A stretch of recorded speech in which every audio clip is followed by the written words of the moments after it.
Hi, preschool friends. Today we're going to read a story called Anansi and His Children. Now, this story is retold by Bonnie Dobkin. Retold means that she didn't write all of the words, but she heard this story at one time and she might have changed it a little bit, but she's retelling the story that she heard. And it's illustrated by Mayur Saikia. That means they drew all of the pictures that you're going to see. Now, what do you think this book is about?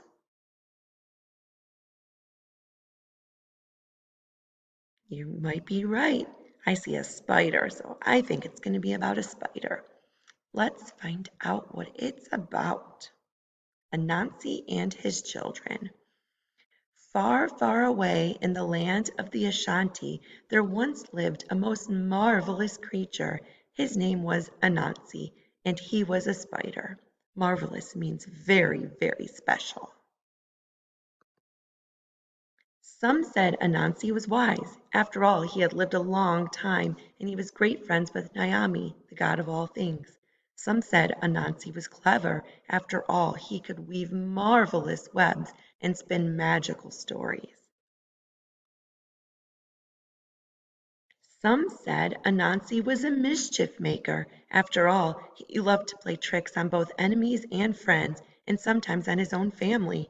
The truth was, Anansi was all of these things. He was wise, and he was clever, and he was a mischief maker. Mischief means always getting into trouble. But Anansi was also a father, and he had 6 children whom he loved very much. Each had a name that described a special talent. So see, each of his children have a name, just like we all have a name, something that makes us special. The first child was called Sea Trouble because that's what he could do. The second child was called Road Builder. She could build paths through anything and to anything. The third child was River Drinker. He could drain a river bottom to the rocky bottom. Could you imagine being able to drink a whole river? I I don't think I could do that. That's a lot of water. The fourth child was Game Skinner. No matter what animal he fought, he won. So that means he could fight even a lion and he would come out the winner. The fifth child was Stone Thrower. She could pick up a stone no matter how large and then throw it far and high. And the sixth child was called Cushion because he was very, very soft. I wonder how each of these children are going to fit into the story. What do you think? Let's keep reading to find out. One day Anansi found a strange glowing orb in the forest. How beautiful, he said. I will give it to one of my children. But who? He thought and thought. I know, said clever Anansi. I will go far away and my children will think I'm lost. Whoever loves me most will come to find me, and that child will receive the orb. Who do you think's going to get the orb? Orb means it's like a glowing ball, so it's lit up. So Anansi set off, but before he had gone far, wind came rushing across the plains. He picked Anansi up and spun him through the air with all his 8 legs twirling. Ho, ho, Anansi, said Wind, it's time somebody played a trick on you. So remember, Anansi is always playing tricks on his friends and family, so Wind thought, it's time somebody played a trick on him. I wonder what's going to happen. Let's find out. Wind took Anansi across the plains, through a forest, and over a mountain. Then he dropped Anansi by the side of a river. Goodbye, Anansi, laughed Wind. Have a nice walk home. But Anansi was very dizzy from the spinning and twirling. Before he knew it, he tumbled into the river. That means he fell into the river. "Oh, no," said Anansi, rowing with all his 8 legs to get back to shore.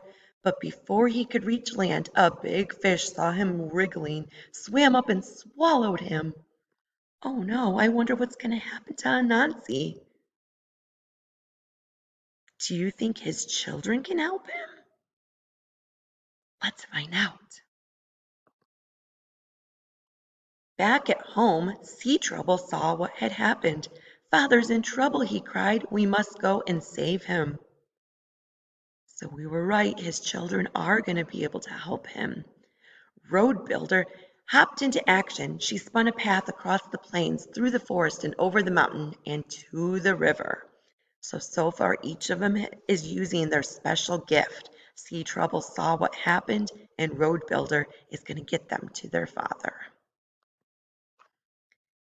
Now River Drinker went to work, draining the water. Soon the fish was flopping on the rocky bottom. So River Drinker drank the whole river. Next came Game Skinner. He split the fish wide open, and out popped Anansi. "My wonderful children!" he cried. But before he could hug them with any of his 8 legs, a falcon swooped down from the sky. Swooped means kind of like dove down really quickly. "Not again!" cried Anansi as he was carried into the air. Now it was Stone Thrower's turn. What do you think Stone Thrower's going to do? I think you're right. I think he's going to throw a stone. She snatched up a heavy stone and threw it with all her might. The stone hit the bird, who screeched and squawked and dropped Anansi. Cushion scrambled underneath to protect his father from the fall. Scrambled means to move really quickly. So Cushion moved really quickly to get underneath his father and catch him. What a happy tangle there was as Anansi hugged his children with all his 8 legs. But then Anansi realized he had a problem. Whom would he give the orb to? Who do you think he should give it to? I don't know either. It would be hard to choose one when they all helped him. He called out to Naomi, the god of all things. "Help me, Naomi. Whom shall I choose? After all, Sea Trouble saw my danger and called for help. Road Builder brought my children to me.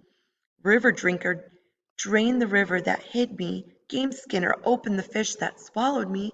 Stone Thrower saved me from the bird's claws, and Cushion caught me when I fell." So see, Anansi's having trouble too, because how do you pick which child deserves the orb when they all helped him equally? Do you think Naomi will be able to help? I think so too. Let's see. Wise Naomi answered, "Then all your children deserve the treasure. Give the orb to me. I will place it in the sky for all of them to enjoy." And the moon is still there to this very day. So what that's saying is that Naomi took the glowing orb and put it way up in the sky, and it became the moon. Have you ever seen the moon in the sky at night? Sometimes it's in different shapes. It can be in a shape like a crescent, which is kind of like this shape, or it could be a full moon, like in the picture. Now, this is what's called a myth. A myth is a story about how some people a long, long time ago thought something happened. So this was a myth about how the moon got to be in the sky. Have you ever helped somebody like Anansi's children helped him in the story? It can be something even as simple as helping your mom put the food on the table, or maybe picking up your clothes or your toys, or maybe helping a brother or a sister do something that they're not able to do on their own. I would love it if you could have your mom or your dad or someone else write a comment below this story to tell me how you've helped somebody like Anansi's children helped him. I can't wait to hear how helpful all my preschool friends are. See you next time. Bye.